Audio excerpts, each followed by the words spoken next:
The Tiger's Claw. The man-eater's dark career was ended. The men who had laid it low were the heroes of the day. They were garlanded with chrysanthemum flowers and seated on the arch of the highest bullock cart and were paraded in the streets, immediately followed by another bullock-drawn open cart, on which their trophy lay with glazed eyes, overflowing the cart on every side, his tail trailing the dust. The village suspended all the normal activity for the day. Men, women and children thronged the highways, pressing on with the procession, excitedly talking about the tiger. The tiger had held a reign of terror for nearly 5 years, in the villages that girt Mempi Forest. We watched this scene, fascinated, drifting along with the crowd, till the talkative man patted us from behind and cried, lost in wonder, "If you've had your eyeful of that carcass, come aside and listen to me."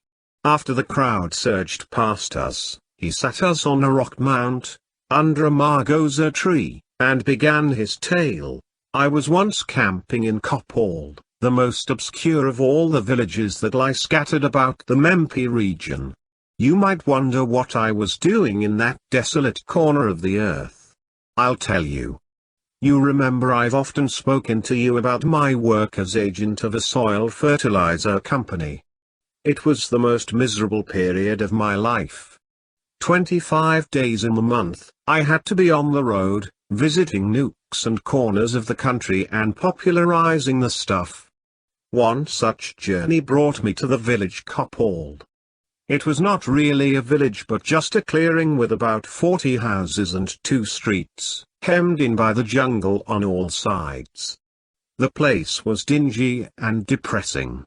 Why our company should have sought to reach a place like this for their stuff, I can't understand. They would not have known of its existence but for the fact that it was on the railway. Yes, actually on the railway. Some obscure branch line passed through this village, though most trains did not stop there. Its center of civilization was its railway station, presided over by a porter in blue and an old station master, a wizened man wearing a green turban, and with red and green flags always tucked under his arms. Let me tell you about the station. It was not a building but an old railway carriage, which, having served its term of life, was deprived of its wheels and planted beside the railway lines.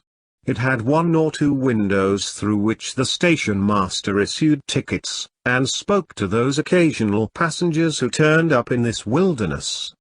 A convolvulus creeper was drained over its entrance. No better use could be found for an X-carriage. One November morning a mixed train put me down at this station and puffed away into the forest. The station master, with the flags under his arm, became excited on seeing me. He had seen so few travelers arriving that it gave him no end of pleasure to see a new face. He appointed himself my host immediately, and took me into the X compartment and seated me on a stool. He said, "Excuse me. I'll get off these papers in a minute." He scrawled over some brown sheets, put them away and rose. He locked up the station and took me to his home, a very tiny stone building consisting of just 1 room, a kitchen and a backyard. The station master lived here with his wife and 7 children. He fed me. I changed. He sent the porter along with me to the village, which was nearly a mile off in the interior. I gathered about me the peasants of those 40 houses and lectured to them from the peal of the headman's house. They listened to me patiently, received the samples and my elaborate directions for their use, and went away to their respective occupations, with cynical comments among themselves regarding my ideas of manuring. I packed up and started back for the station master's house at dusk, my throat smarting and my own words ringing in my ears. Though a couple of trains were now passing, the only stopping train would be at 5:30 on the following morning. After dinner at the station master's house, I felt the time had come for me to leave. It would be indelicate to stay on when the entire family was waiting to spread their beds in the hall. I said I would sleep on the platform till my train arrived. No, no, these are very bad parts. Not like your town. Full of tigers. The station master said. He let me, as a special concession, sleep in the station. A heavy table, a chair and a stool occupied most of the space in the compartment. I pushed them aside and made a little space for myself in a corner. I'd at least 8 hours before me. I laid myself down, all kinds of humming and rustling sounds came through the still night, and telegraph poles and night insects hummed, and bamboo bushes creaked. I got up, bolted the little station door and lay down, feeling forlorn. It became very warm, and I couldn't sleep. I got up again, opened the door slightly to let in a little air, placed the chair across the door and went back to my bed. I fell asleep and dreamt.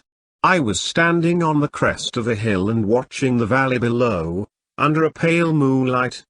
Far off a line of cat-like creatures was moving across the slope, half shadows, and I stood looking at them admiringly, for they marched on with great elegance.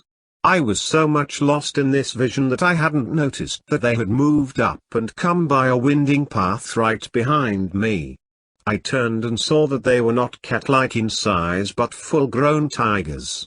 I made a dash to the only available shelter, the station room. At this point the dream ended as the chair barricading the door came hurtling through and fell on me. I opened my eyes and saw at the door a tiger pushing himself in.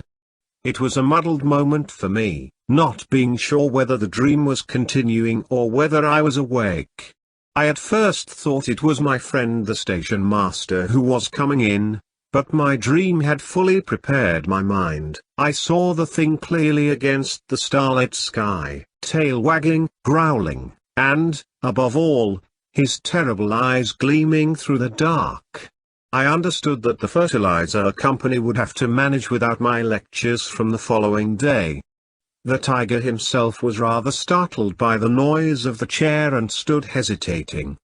He saw me quite clearly in my corner, and he seemed to be telling himself, "My dinner is ready, but let me first know what this clattering noise is about." Somehow wild animals are less afraid of human beings than they are of pieces of furniture like chairs and tables. I have seen circus men managing a whole menagerie with nothing more than a chair. God gives us such recollections in order to save us at critical moments, and as the tiger stood observing me and watching the chair, I put out my hands and with desperate strength drew the table towards me, and also the stool. I sat with my back to the corner, the table wedged in nicely with the corner. I sat under it, and the stool walled up another side. While I dragged the table down, a lot of things fell off it, a table lamp, a long knife and pins. From my shelter I peeped at the tiger, who was also watching me with interest. Evidently he didn't like his meal to be so completely shut out of sight. So he cautiously advanced a step or two, making a sort of rumbling noise in his throat which seemed to shake up the little station house. My end was nearing. I really pitied the woman whose lot it was to have become my wife. I held up the chair like a shield and flourished it, and the tiger hesitated and fell back a step or two. Now once again we spent some time watching for each other's movements. I held my breath and waited. The tiger stood there fiercely waving its tail, which sometimes struck the side walls and sent forth a thud. He suddenly crouched down without taking his eyes off me, and scratched the floor with his claws. He is sharpening them for me, I told myself. The little shack had already acquired the smell of a zoo. It made me sick. The tiger kept scratching the floor with his forepaws. It was the most hideous sound you could think of. All of a sudden he sprang up and flung his entire weight on this lot of furniture. I thought it'd be reduced to matchwood, but fortunately our railways have a lot of foresight and choose the heaviest timber for their furniture. That saved me. The tiger could do nothing more than perch himself on the roof of the table and hang down his paws. He tried to strike me down, but I parried with the chair and stool. The table rocked under him. I felt smothered. I could feel his breath on me. He sat completely covering the top, and went on shooting his paws in my direction. He would have scooped portions of me out for his use, but fortunately I sat right in the center, a hair's breadth out of his reach on any side. He made vicious sounds and wriggled over my head. He could have knocked the chair to one side and dragged me out if he had come down, but somehow the sight of the chair seemed to worry him for a time. He preferred to be out of its reach. This battle went on for a while. I cannot say how long. Time had come to a dead stop in my world. He jumped down and walked about the table, looking for a gap. I rattled the chair a couple of times, but very soon it lost all its terror for him. He patted the chair and found that it was inoffensive. At this discovery he tried to hurl it aside. But I was too quick for him. I swiftly drew it towards me and wedged it tight into the arch of the table, and the stool protected me on another side. I was more or less in a stockade made of the legs of furniture. He sat up on his haunches in front of me, wondering how best to get at me. Now the chair, table and stool had formed a solid block, with me at their heart, and they could withstand all his tricks. He scrutinized my arrangement with great interest, espied the gap and thrust his paw in. It dangled in my eyes with the curved claws opening out towards me. I felt very angry at the sight of it. Why should I allow the offensive to be developed all in his own way? I felt very indignant. The long knife from the station master's table was lying nearby. I picked it up and drove it in. He withdrew his paw, maddened by pain. He jumped up and nearly brought down the room, and then tried to crack to bits the entire stockade. He did not succeed. He once again thrust his paw in. I employed the long knife to good purpose and cut off a digit with the claw on it. It was a fight to the finish between him and me. He returned again and again to the charge. And I cut out, let me confess, 3 claws, before I had done with him. I had become as bloodthirsty as he. Those claws, mounted on gold, are hanging around the necks of my 3 daughters. You can come and see them if you like sometime. At about 5 in the morning the station master and the porter arrived, and innocently walked in. The moment they stepped in, the tiger left me and turned on them. They both ran at top speed. The station master flew back to his house and shut the door. The porter on fleet foot went up a tree, with the tiger halfway up behind him. Thus they stopped, staring at each other till the goods train lumbered in after 5:30. It hissed and whistled and belched fire, till the tiger took himself down and bolted across the tracks into the jungle. He did not visit these parts again, though one was constantly hearing of his ravages. I did not meet him again, till a few moments ago when I saw him riding in that bullock cart.